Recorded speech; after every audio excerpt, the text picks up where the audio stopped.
Market का पंचनामा में आप सभी का स्वागत है। आपके साथ मैं हूं वरुण दुबे और वीकली एक्सपायरी के दिन एक बेहद ही कमज़ोर ट्रेडिंग सेशन जो है वो भारतीय बाजारों में देखने मिला है।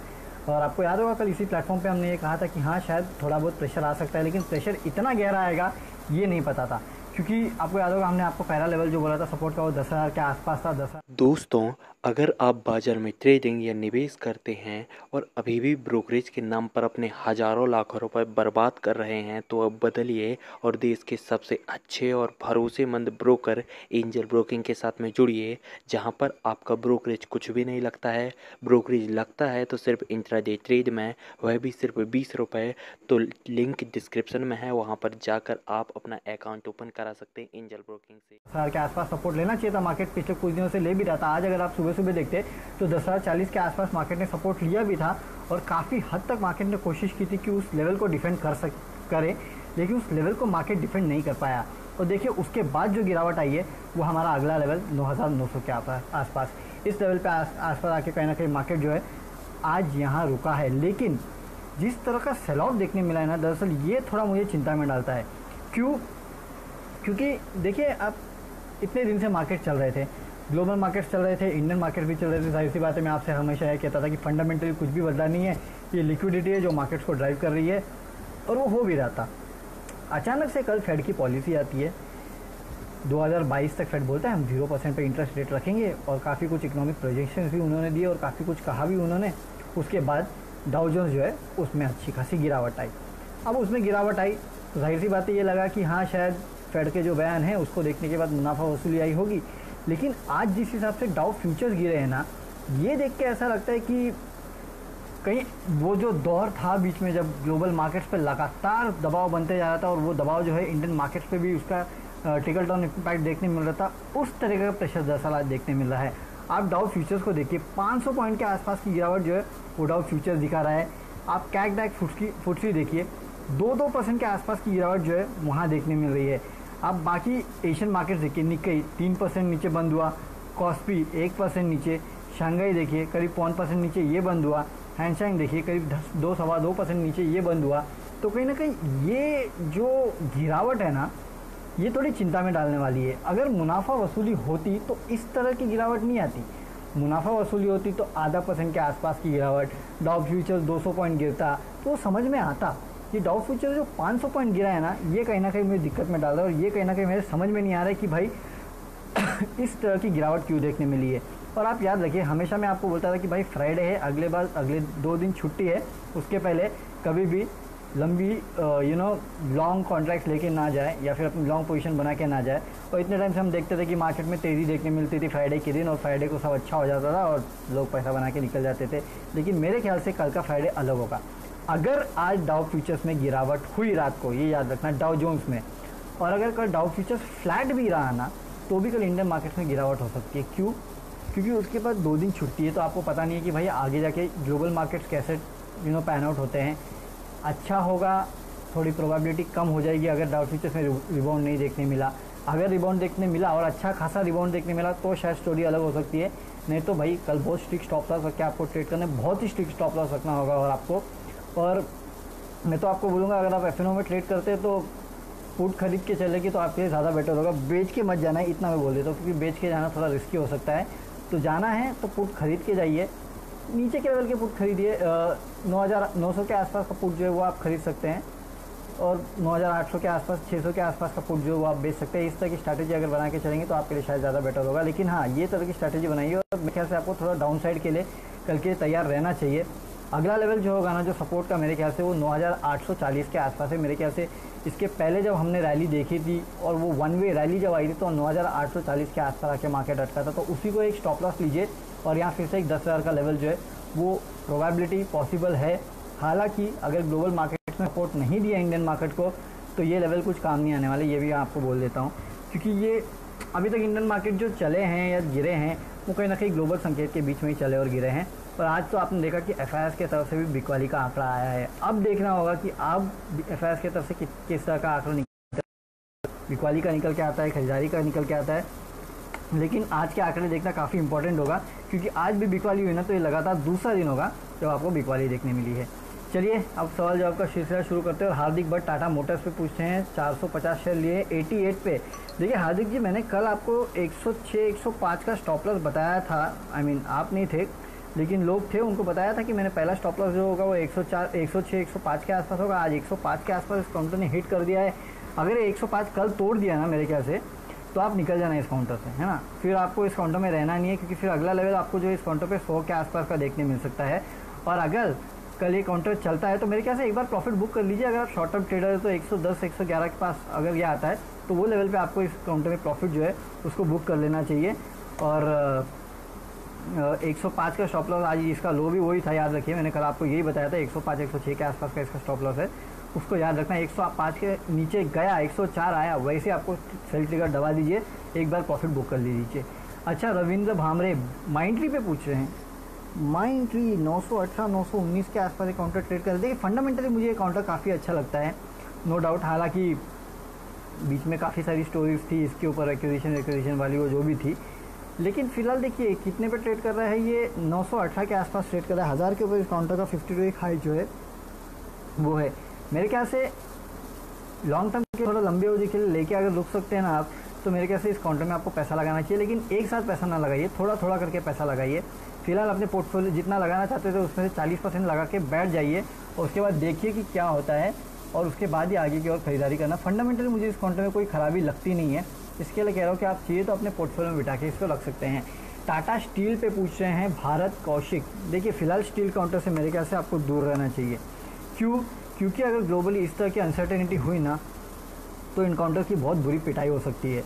300 के आसपास ये काउंटर ट्रेड कर रहा है, मेरे ख्याल से 313 के आसपास ये काउंटर जो है आज बंद हुआ है ना। तो यहाँ अगर आप एक स्टॉप लॉस रखना चाहते हैं और ख़रीदना चाहते हैं तो 300 के लेवल के आसपास का स्टॉप लॉस रखिए और 350 के लिए इस काउंटर को ट्रेड कर सकते हैं। लेकिन आपको थोड़ा समय देना होगा, इतना जल्दी मिलेगा नहीं।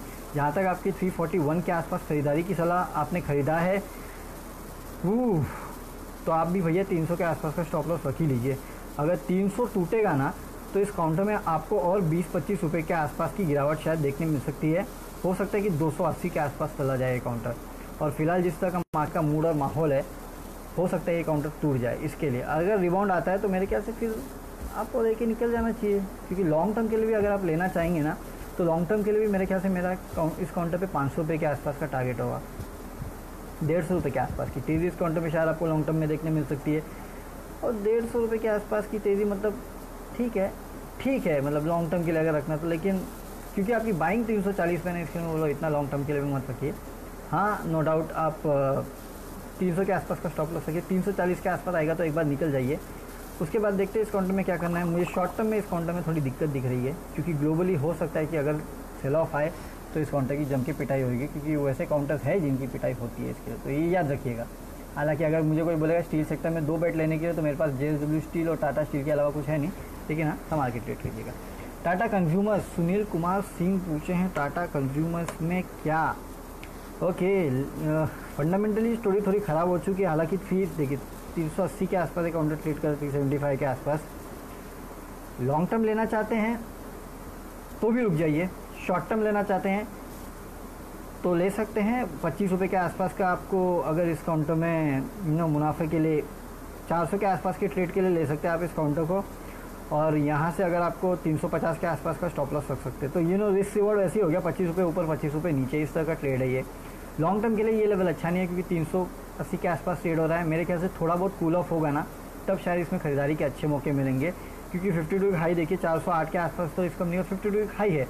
स्टोरी अच्छी है, लेकिन याद रखिए इस कंपनी ने जो टाटा केमिकल्स के साथ अमेलगमेशन किया था, उनका धंधा खरीदा था, उसके बाद काफ़ी सारे प्लान्स थे। हालांकि ये प्लान ज़रूर डिफर होंगे, ये तो मुझे नो डाउट है। कंपनी अच्छी है, प्लान्स डिफर होंगे, उसके वजह से थोड़ा शायद कंपनी का जो पी आपको महंगा लगेगा, क्योंकि ग्रोथ रेट कम हो जाएगी। लेकिन हाँ, काउंटर अच्छा है।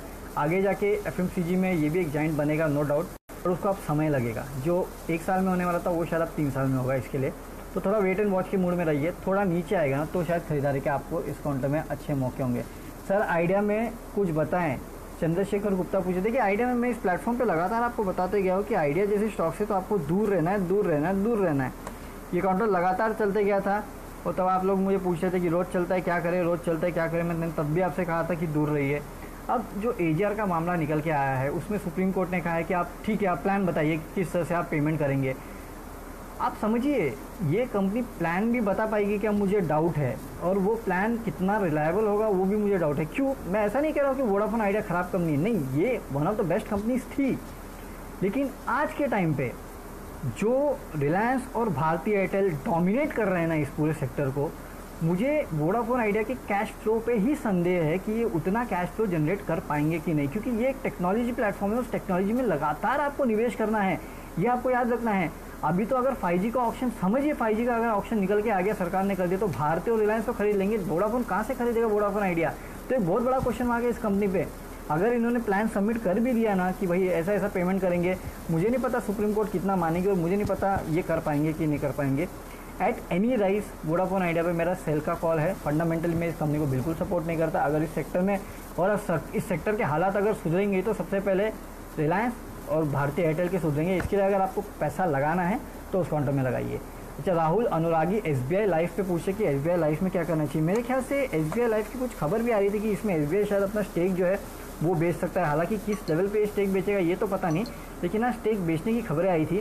740 के आसपास ये काउंटर ट्रेड कर रहा है। मेरे ख्याल से जब तक वो स्टेक सेल नहीं होता है ना, तब तक मेरे ख्याल से आपको इस काउंटर से दूर रहना है, क्योंकि स्टेक सेल जो होगा उसके बाद ये काउंटर थोड़ा प्रेशर में आ सकता है। लेकिन जिस दिन ये स्टेक सेल होगा उस दिन जब ये स्टॉक गिरेगा तब इस स्टॉक को खरीद लेना, क्योंकि हमने देखा ये जितनी भी HDFC लाइफ हो, SBI लाइफ हो, इन काउंटर में जो लेवल पे स्टेक सेल हुआ है ना, उस लेवल से इन काउंटर्स ने काफ़ी बेहतरीन बाउंस बैक दिखाया है।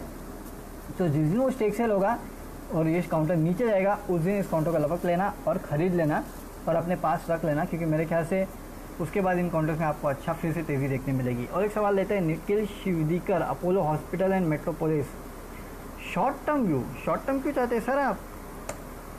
मेरे ख्याल से देखिए, अगर आपने शॉर्ट टर्म बोला है तो मेट्रोपोलिस 1347 के आसपास ट्रेड कर रहा है फिलहाल, है ना।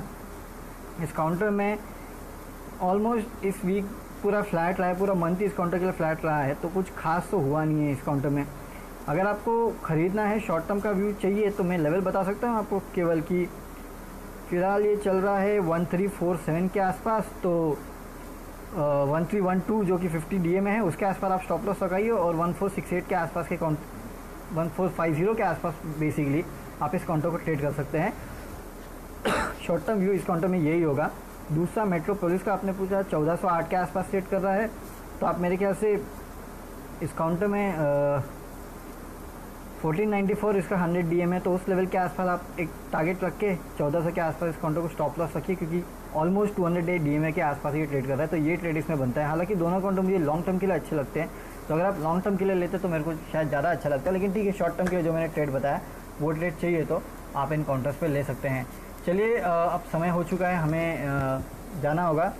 जो बच्चे कुछ सवाल है उनका जवाब कल देंगे, और कल सुबह हमारे साथ जुड़ेगा, देखेंगे कि डाउ जोन्स में किस तरह की गिरावट आती है या फिर कुछ रिवाइवल आता है, किस तरह के ग्लोबल संकेत है, और ग्लोबल संकेत से हमें कल क्या क्यों लेना है, साथ ही साथ कौन से इंपॉर्टेंट लेवल्स हैं, ये सब आपको सुबह 7 बजे जब हमारे साथ जुड़ोगे CNBC आवाज़ पे तब बताएंगे। और इस प्लेटफॉर्म पे फिर से जुड़िएगा हमारे साथ कल इसी समय, तो आपके जो बच्चे कुछ सवाल है उनका जवाब देने के लिए यहाँ हाजिर होंगे। लेकिन याद रखिए, कल फ्राइडे है, आखिरी ट्रेडिंग सेशन है, उसके बाद 2 दिन की छुट्टी है, तो अपने स्टॉप लॉस ज़रूर मेंटेन करना, क्योंकि 2 दिन की छुट्टी पे जा रहे हैं, तो काफ़ी वॉलेटाइल ट्रेड होने का अनुमान लगाया जा सकता है। Note, see you, good bye.